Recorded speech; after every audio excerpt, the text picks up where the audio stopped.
তারা হতাশ। আল্লাহ সাহাবায়ে কেরাম পরবর্তীতে বলেছেন যে দুনিয়াতে তোমরা কিয়ামত হওয়ার জন্য অপেক্ষা করতেছ, আল্লাহ রাসূল যেদিন দুনিয়া থেকে তশরিফ নিয়েছেন আমাদের কিয়ামত সেদিনই হয়ে গিয়েছে।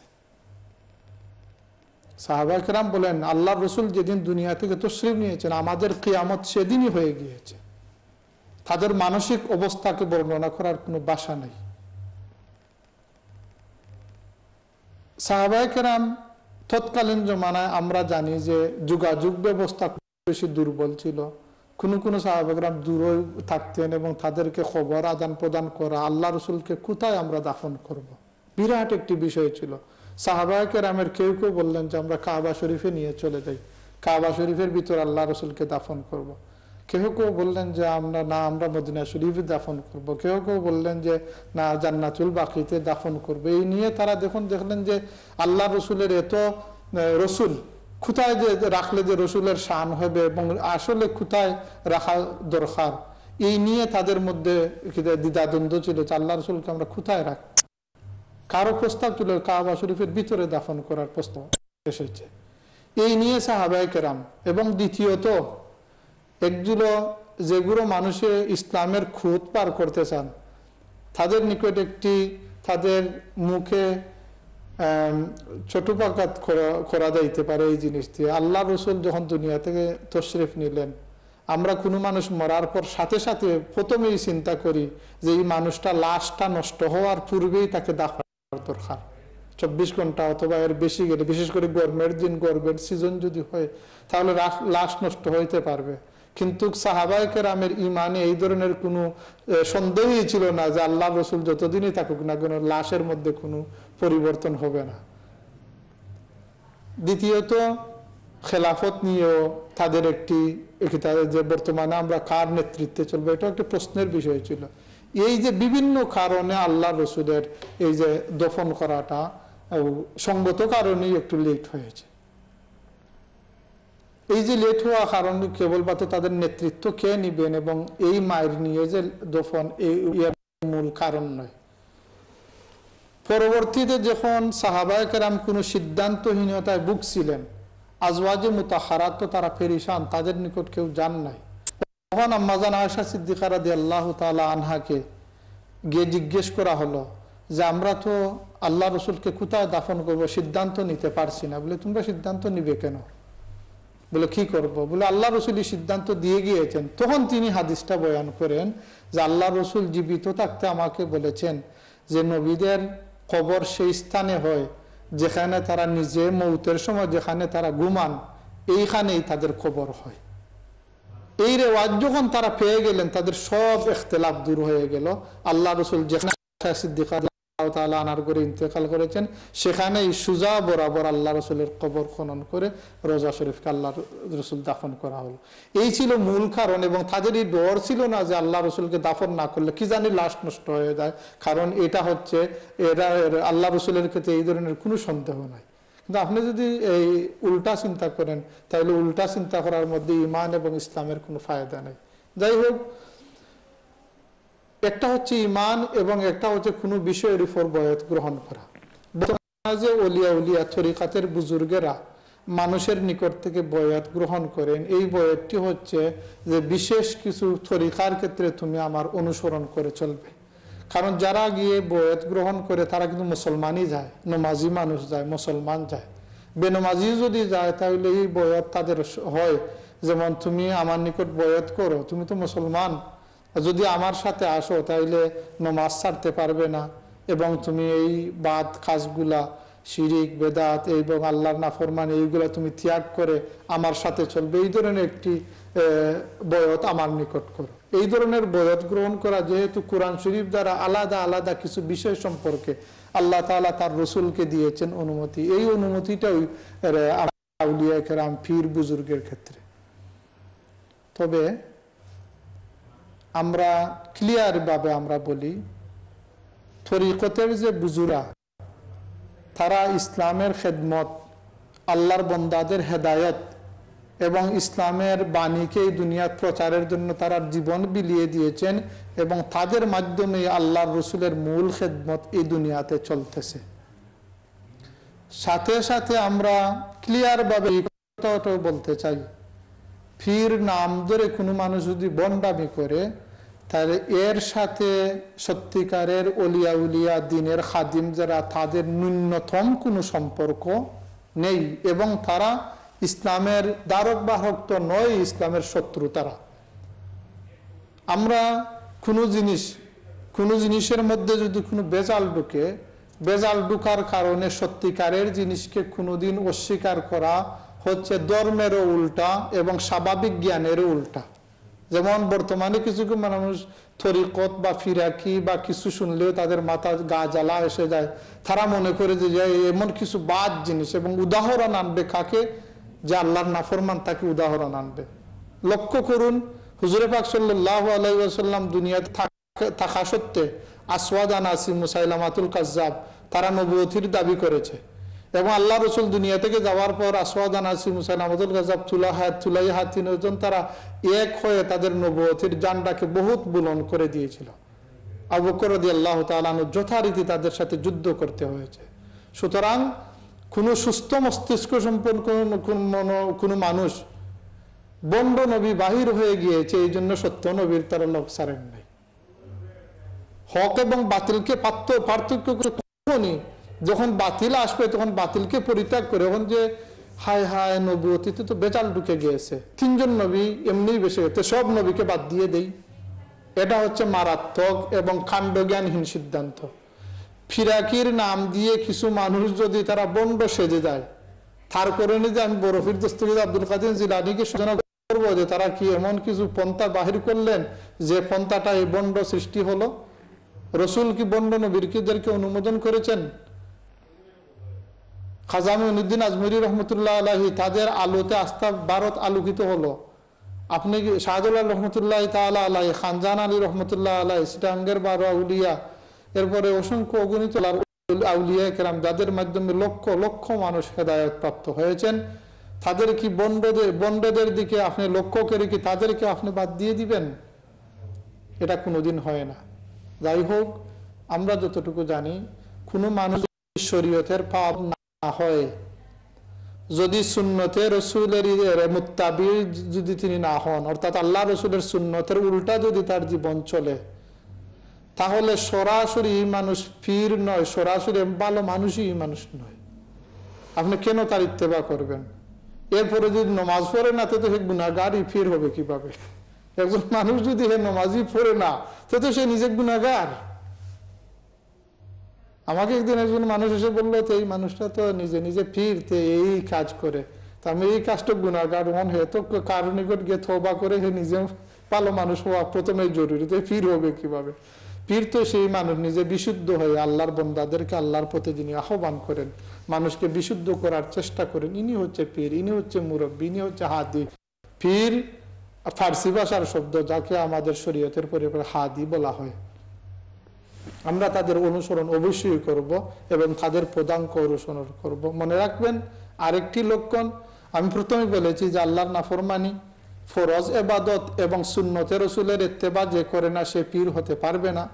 আর কোনো মানুষ যদি দেখেন যে একটি দান্দা সৃষ্টি করার পর দুনিয়ার লোভ তার মধ্যে রয়েছে, আল্লাহর কসম, এই মানুষ কোনোদিনই পীর হতে পারবে না এবং তার নিকট মুটেই যাওয়া যাইবে না। পীরদের নিকট রাস্তা দুনিয়া দিয়ে দেন, কোনো অসুবিধা নেই, তাদের কদমে দুনিয়া থাকে। কিন্তু যদি তার অন্তরে বোঝা যায় যে আমি একটি দান্দা সৃষ্টি করলাম কিছু হাসিল করার জন্য, আল্লাহর কসম তারা মোটেই পীর নয়। আপনি পীর হওয়ার প্রথম শর্ত হচ্ছে ইত্তেবা রসুল, আল্লাহর সঠিক ইবাদত এবং দুনিয়ার লিপ্সা ত্যাগ করা। এই 3টি লক্ষণ যদি কোনো মানুষের নিকট পাওয়া যায়, সত্যিকারের পীর। জি, ধন্যবাদ জনাব। আমরা এই ব্যাপারে আপনার কাছ থেকে খুব সুন্দর আলোচনা শুনলাম। আমরা আরো কিছু কলারের সাথে কথা বলে নিই, তারপরে ইনশাল্লাহ আপনার কাছে আসবো। দেখি আমাদের সাথে কে রয়েছেন। হ্যালো, আসসালামু আলাইকুম। হ্যালো, আসসালামু আলাইকুম। ওয়ালাইকুম আসসালাম। আমার একটা প্রশ্ন আছে মুফতি সাহেব। জি জনাব, বলে। বর্তমানে একটা ফতোয়া আইছে আমরা সামনে, যে যারা আল্লাহ রসুলরে পাইছেন না, বর্তমান সময়ের আমরা যারা আছি সাধারণ মানুষ, এরা আল্লাহ রসুলরে পাইছি না, আমরা লাগি আলিমরা ই নবী, ওয়াটা দেখো গাদান কইছেন আলিমরা ই নবী, সমান মানতে হইব, সমান ইত্তেফা করা লাগবো, সমান হুকুম মানা লাগবো। এই ব্যাপারে মুফতি সাহেব যদি একটু মন্তব্য করুন আর কি। ওকে, অসংখ্য ধন্যবাদ আপনাকে। আপনার খুব সুন্দর প্রশ্ন। আপনার প্রশ্নের মাধ্যমে উত্তর যখন দিবেন আমরা অনেকেই উপকৃত হব। আপনি আমাদের অনুষ্ঠান দেখতে থাকুন, ইনশাল্লাহ মুহাদ্দিস সাহেব উত্তর দিবেন। আমরা পরবর্তী কলে যাই।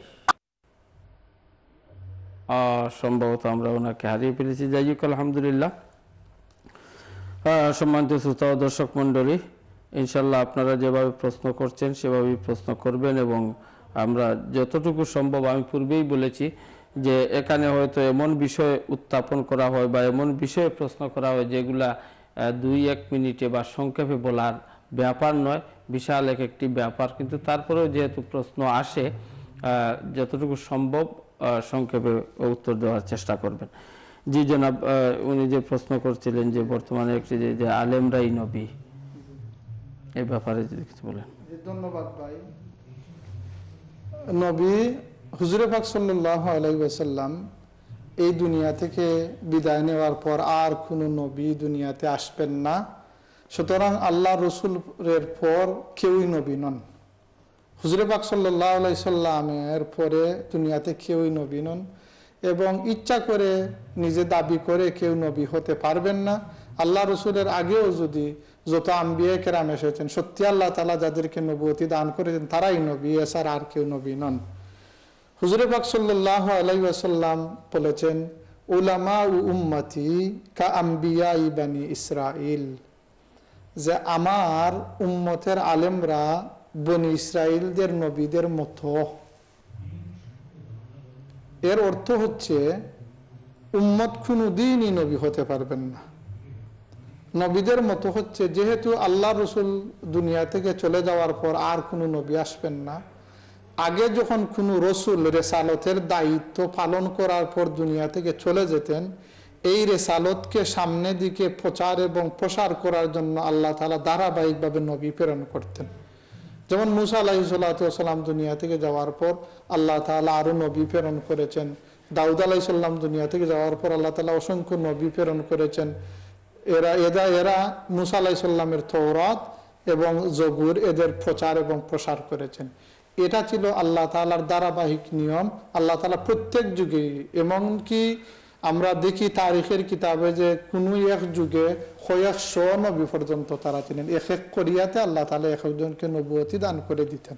আল্লাহ রসুল বলেন, সেই যে তওরাত হোক, ইনজিল হোক অথবা তাদের জবুর হোক, তাদের পরবর্তীতে যেহেতু আম্বিয়া কেরাম নবীগণ মানুষের নিকট এই তওরাতের বাণী পৌঁছাইতেন, এই তওরাতকে তারা শিক্ষা দিতেন। আমি দুনিয়া থেকে যাওয়ার পর যেহেতু আর কোনো আসবেন না, আমার এই কোরআন, আমার সেই হাদিস আমার উম্মতের মধ্যেই একগুলো মানুষ তারা শিক্ষা গ্রহণ করে আমার উম্মতদেরকে বলবেন। এখানে মানুষ শিক্ষা করবেন, তারা হবেন আলিম, এবং যাদেরকে তাদের নিকট পৌঁছাইবেন সাধারণ মানুষ। সেই নবীদের যে দায়িত্ব, এই দায়িত্ব আমার উম্মতের উলামায়ে কেরামরা পালন করবেন। সুতরাং তারা নবী নন। বর্তমানে উলামায়ে কেরামেরাই নবী, একথা সরাসরি ভাবে সত্যি নয়। সেই যে নবুয়তির দায়িত্বটা, এই দায়িত্বটা বর্তমানে উলামায়ে কেরাম পালন করতেছেন। সুতরাং এই ক্ষেত্রে একটি জিনিস হলো, যখন মনে করুন আপনি আমাকে প্রশ্ন করলেন যে আমি হজে যাইব, হজে যাওয়ার পর আমি তুয়াফ কিভাবে করব। কারণ আমি বললাম যে হজরে আসওয়াদের কোণ থেকে আপনি আরম্ভ করবেন, আর তুয়াফ 60 বার চক্কর দিলে আপনার একটি তুয়াফ আর হয়ে যাবে।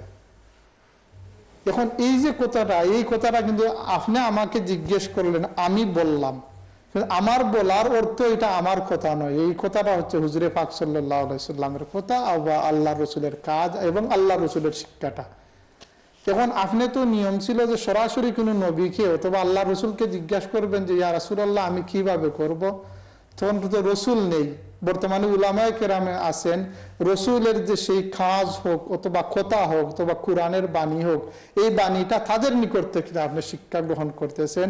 তখন এই যে বনি ইসরাইলের নবীদের যে দায়িত্ব, এই দায়িত্বটা উলামায়ে কেরাম পালন করতেছেন, এবং তাদেরকে আল্লাহ তাআলা একটি মহান মর্যাদাও আল্লাহ তাআলা দিতেছেন। এই জন্য আল্লাহ তাআলা জিকির আজকারের সাথে এবং অন্যান্য আমলের সাথে মর্যাদার সম্পর্ক না করে কোরআন শরীফের মধ্যে আল্লাহ তাআলা ঈমানের সাথে সাথে বলতেছেন ইয়ারফাইল্লাহুল্লাযীনা আমানু মিনকুম ওয়াল্লাযীনা উতুল ইলমা দারাজাত। তাআলা যাদেরকে ঈমান দান করার পর ইলম দান করেছেন তাদের দরজা আল্লাহ তাআলা বহুত বুলন্দ করে দিয়েছেন, কারণ তাদের নিকট থেকে মানুষ কোরআনের বাণী পায়।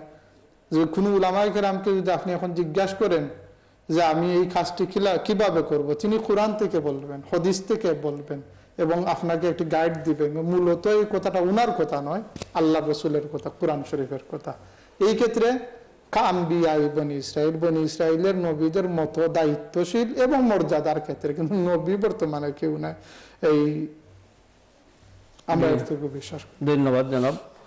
আলহামদুলিল্লাহ। সম্মানিত দর্শক মন্ডলী, আশা করি এ ব্যাপারে উনি যে আলোচনা করলেন এই আলোচনা থেকে আমরা বুঝতে পারলাম যে বর্তমান যারা আলিম আছেন এরা আলিমরা এই দায়িত্বটা পালন করছেন। যে একজন কলার চলে এসেছেন, আমরা ওনার সাথে কথা বলে নিই। হ্যালো, আসসালামু আলাইকুম। হ্যালো, আসসালামু আলাইকুম। জি, ওয়ালাইকুম একটা আসসালাম। প্রশ্ন করতাম আসলাম। জি বলেন প্লিজ। আমি একটা জিনিস জানতাম আসলাম, ছোট ছোট বাচ্চা তোরে কেউ কিতাটা বিজে কিতা কাম করেনি। আসলে আমি একটা প্রবলেমও আছে, আমার একটা নিউবর্ন বেবি আছে, তো আমার হরি একটু প্রবলেমেটিক। তো টাইম দাবি যদি করেনি তাই কোনো কাম হইব না, আমি কিতা করতাম, খুব কষ্টর মাঝে আছি। কিতা হইব, আমি কিতা করতাম আর কি, টাইম একটু কিছু দোষ আছে, তাবিজ যদি যোগতা করেন। আমি আমার হইয়া দোকান আমি কিতা করতাম, আমি কি আমার নিউবর্ন বেবিরে বাঁচাইতাম।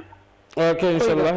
আপনি আমাদের অনুষ্ঠান দেখতে থাকুন, মুহাদ্দিস সাহেব এই ব্যাপারে আলোচনা করবেন। সম্মানিত শ্রোতা ও দর্শক মণ্ডলী, আপনারা অনেকেই আমাদের কাছে প্রশ্ন করছেন, আপনারা জানি আপনারা টেলিফোনে আছেন, কিন্তু আমাদের সময় হয়ে গেছে আরো একটি ব্রেকে যাওয়ার। ব্রেক থেকে আসার পরে ইনশাআল্লাহ আপনাদের কাছ থেকে প্রশ্ন নিব এবং আমাদের কাছে যে প্রশ্ন আছে সেই প্রশ্নের উত্তর দেওয়া হবে। সেই পর্যন্ত আপনারা আমাদের সাথেই থাকুন। আসসালামু আলাইকুম।